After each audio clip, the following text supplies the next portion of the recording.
Hello guys, welcome to current affairs funda. दोस्तों, RRB PO examination के लिए आपको कुछ इंपॉर्टेंट चीज़ें बताना चाहूँगा। कुछ ऐसी चीज़ें जिनको आपको अवॉइड करना है, एग्जामिनेशन बिल्कुल पास में है। तो वो क्या चीज़ें हैं वो इस वीडियो में मैं आपको डिस्कस करके बताऊंगा। तो आप इस वीडियो को पूरा एंड तक जरूर देखें। और आपको बता दूं कि बहुत सारा कन्फ्यूजन माइंड में रहता है कि प्रीलिम्स एग्जामिनेशन से पहले कि पेपर को हमें कैसे डील करना है, पेपर कैसा आएगा, टाइम एलोकेशन और भी बहुत सारी चीज़ें जो हर एक एस्पिरेंट के मन में रहती है। तो जैसे ये है कि कितना टाइम हमें हर एक सेक्शन को देना है और अपना वहाँ पर मैनेजमेंट किस तरीके से करना है, वो चीज़ मैं आपको यहाँ पर बताऊँगा। और हमें किन चीज़ों को बिल्कुल अवॉइड करना है कम्प्लीटली एग्ज़ाम से पहले, वो चीज़ें ज़रूर आपको पता होनी चाहिए। और पेपर का लेवल किसके इर्द गिर्द में रहता है, अगर हम आरआरबी पीओ और आरआरबी क्लर्क दोनों की बात करें तो यहाँ पर दोनों के बारे में मैं आपको बैकअप बताऊंगा। और एक चीज़ ये है कि पेपर को हमें किस तरीके से अटेम्प्ट करना है, ये सबसे ज़रूरी पॉइंट है, तो इसको मिस मत करना। और लास्ट में कुछ आपके लिए अच्छे टिप्स दूंगा ताकि पेपर में आप एक अच्छा परफॉर्म वहाँ पर कर पाएँ। दोस्तों, इन चीज़ों के अलावा आपके एग्जामिनेशन के लिए एक और ज़रूरी चीज़ बताना चाहूँगा। आरआरबी पीओ प्री एग्जाम के लिए एक लाइव टेस्ट है जो कि प्रैक्टिस मॉक ने कंडक्ट कराया है। ये कम्प्लीटली नए पैटर्न के ऊपर है, नया इंटरफेस है, उस पर आपको टेस्ट देना है और ये फ्री है। इसके अलावा आप और भी टेस्ट देख पाएंगे, लेकिन ये वाले टेस्ट में आपको अपनी परफॉर्मेंस पता चलेगी और जो लेवल ऑफ एग्जामिनेशन है इसका भी आपको आइडिया लग जाएगा। तो इसका जो लिंक है वो नीचे आपको कमेंट कॉलम में मिल जाएगा, डिस्क्रिप्शन में आप वहाँ से इसको देख सकते हैं। तो पहले मैं आपको यहाँ पर बताऊँगा कि कैसे हमें अपने टाइम को एलोकेट करना है इस आरआरबी के एग्जामिनेशन में। देखो क्या होता है कि क्वांट और रीजनिंग दोनों के 40 क्वेश्चंस रहते हैं। जो टाइम है वो दोस्तों आपको 45 मिनट का टाइम जो है एलोकेट किया जाता है कंबाइंड। तो आप ये कर सकते हो कि कुछ टाइम इसमें कर लो, कुछ इसमें कर लो। अब यहाँ पर काफ़ी लोग ये कहते हैं कि मैं मैक्सिमम टाइम अपना क्वांट में दूं या फिर रीजनिंग में दूं। तो देखो दोस्तों, आजकल आप ये देखें कि दोनों के दोनों सेक्शन बहुत स्कोरिंग है। मेरा ऐसा मानना है कि कई बार हम 20 से 22 मिनट तक हम क्वांट को दें और बाकी जो रिमेनिंग टाइम है, जैसे अगर आपने यहाँ पर 20 मिनट दिया क्वांट के लिए, तो आप जो रिमेनिंग टाइम है 25 मिनट वो आप इसको दे लोगे, ठीक है। अब इसमें क्या है कि ये कंप्लीटली डिपेंड करेगा कि पजल्स और आपके डीआई और अरिथमेटिक क्वेश्चंस हैं उनका लेवल कैसा है। कई बार हमें थोड़ी सी स्ट्रेटजी चेंज करनी पड़ती है, इसमें हमारा ज़्यादा टाइम लग जाता है और इसमें हमारा टाइम जो है इसके करस्पॉन्डेंस इतना लगेगा। अब ऐसा मैं क्यों कह रहा हूँ, आप सीधा सा सोचो कि अगर पजल्स जो हैं वो काफ़ी हैवी आई हैं, पजल्स बनाने में टाइम लग रहा है, तो आप ये देख लें कि जो आपका क्वांट का पेपर होगा वो इस रीजनिंग के कंपेटेबल जो है वो आपको थोड़ा सा आरामदायक आसान लगेगा और आपको यहाँ पर अपना टाइम ज़्यादा एलोकेट करना भी पड़ेगा। अब ये कैसे पता चलेगा पेपर को देखकर कि मुझे कौन से सेक्शन में कितना कितना टाइम देना है। तो देखो दोस्तों, ये जो चीज़ मैं आपको टाइम का बता रहा हूँ इसका बिल्कुल सोच कर नहीं जाना है। आपको पहले सेक्शन देखना है क्वांट वाला, क्वांट में क्वेश्चन सॉल्व करना स्टार्ट कर दो। यहाँ पर आपका टाइमर स्टार्ट हो जाएगा 45 से 44 मिनट 59 सेकंड इस तरीके से, फिर 58 सेकंड ऐसे काउंटडाउन स्टार्ट रहेगा।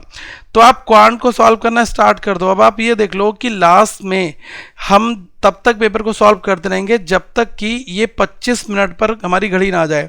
अब जैसे ही 25 मिनट पर आ रही है, आप अपने क्वेश्चंस देखो कि आपने 40 में से कितने बनाए हैं, आपने 30 बनाए हैं, आपने 32 बनाए हैं। आप कोशिश करो कि अब आप रीजनिंग के ऊपर स्विच कर जाओ। आप रीजनिंग में से एक्सट्रैक्ट निकालो, देखो कि कितने क्वेश्चंस मैं रीजनिंग में से बना पा रहा हूँ। तो इस 25 मिनट में कई बार ऐसा होगा कि आपके टाइम हो सकता है कि 4-5 मिनट बच जाए, और जब ये 4-5 मिनट बच जाएगा रीजनिंग को बनाने के बाद, तो हो सकता है कि आप इस टाइम को क्वांट के बचे हुए 32 के बाद क्वेश्चन जो 8 क्वेश्चन होंगे उसमें आप शिफ्ट कर दोगे।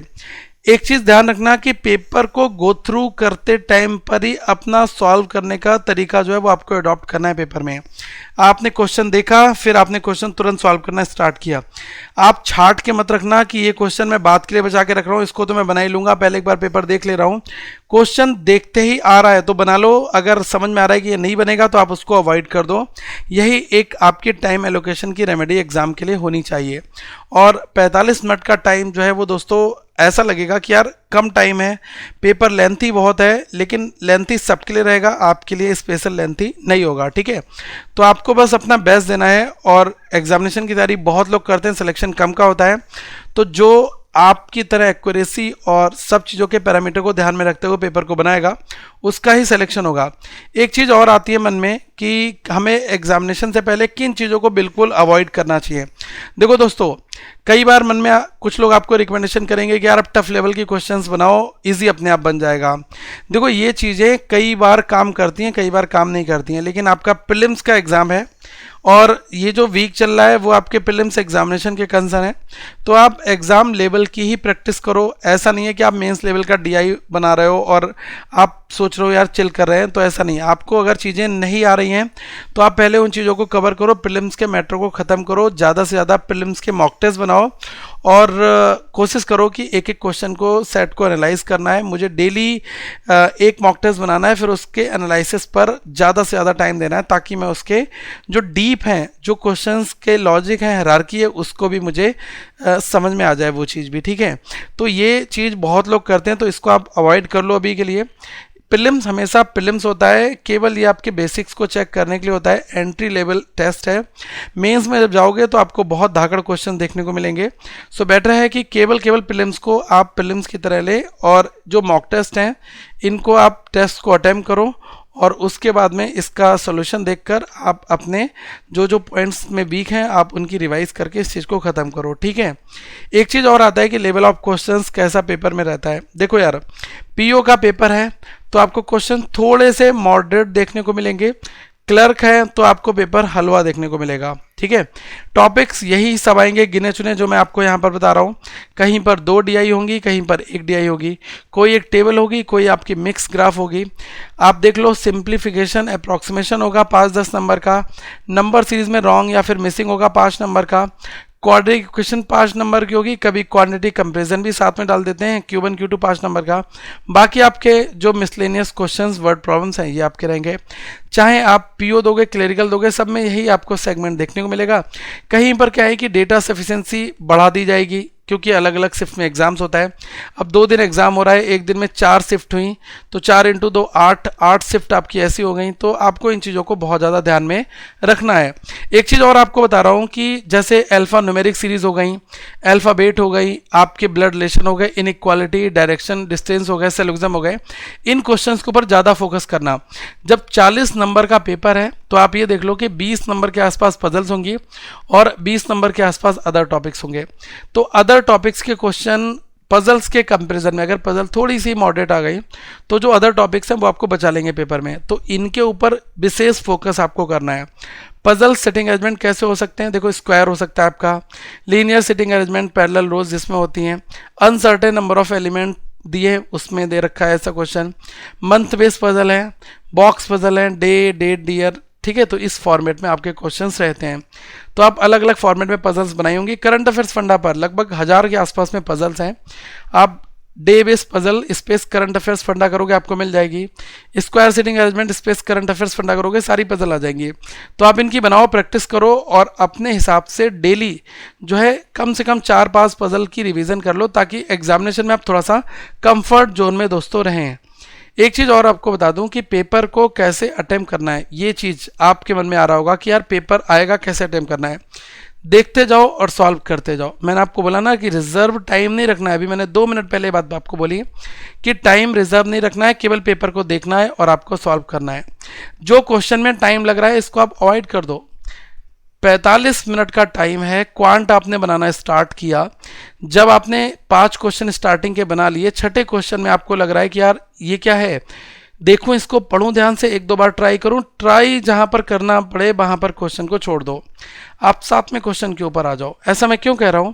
क्योंकि दोस्तों 45 मिनट के टाइम में जो आपको क्वेश्चंस मिलेंगे, इसको आप अगर ये सोचोगे कि यार मैं ट्राई करूं फिर बनाऊं, तो उसमें आपका टाइम निकल सकता है। हो सकता है क्वेश्चन बन जाए और हो सकता है ना बने।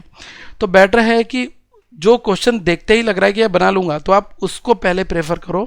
बाकी क्वेश्चंस को टाइम बचेगा तो हम बना लेंगे। ऐसा तो नहीं कि हमारे जो आते हुए क्वेश्चन वो भी छूट जाए, तो वो तभी छूटते हैं जब आप कहीं पर टाइम अपना ज़्यादा कंज्यूम करते हो। ओके, तो इस चीज़ को आपको बहुत अच्छी तरीके से ध्यान में दोस्तों रखना है। और ये जो मैं आपको टिप्स बता रहा हूँ, हमेशा याद रखो कि ये आपका एक लास्ट एग्जामिनेशन है। आपके पास कोई इसका अल्टरनेट नहीं है। अपने ऊपर विश्वास रखो कि पेपर को क्वालिफाई करना है हर हालत में। कोई भी बैकअप कभी काम नहीं करता। जो सोचता है कि मेरा पीओ में नहीं होगा तो मेरा क्लेरिकल में हो जाएगा, ठीक है। जो सोचता है कि यार इस बार मेरा आरआरबी में नहीं होगा तो यार मेरे पास अभी आईबीपीएस आ रहा है उसमें हो जाएगा, या फिर जो सोचता है यार एसबीआई मेंस देने जा रहा हूँ, चलो कोई बात नहीं मेंस नहीं हुआ तो फिर आईबीपीएस मेरे लिए पड़ा हुआ है। जो बैकअप को अपने माइंड में रखकर पेपर को बनाने जाता है तो दोस्तों वहाँ पर हमें ज़्यादातर फेलियर्स देखने को मिलती हैं। आप अपना 100% दो और जो अल्टरनेट बैकअप्स हैं इनको बिल्कुल कंप्लीटली अवॉइड कर दो, अपने आप रिजल्ट आपका आ जाएगा, ठीक है। जरूरी नहीं एक ही एग्जाम से रिजल्ट आएगा, लेकिन जब आप 100% आप बार बार दोगे, पहले पेपर में आपने 100% दिया, दूसरे में आपने 100% दिया, आपका एग्जीक्यूशन हो जाएगा।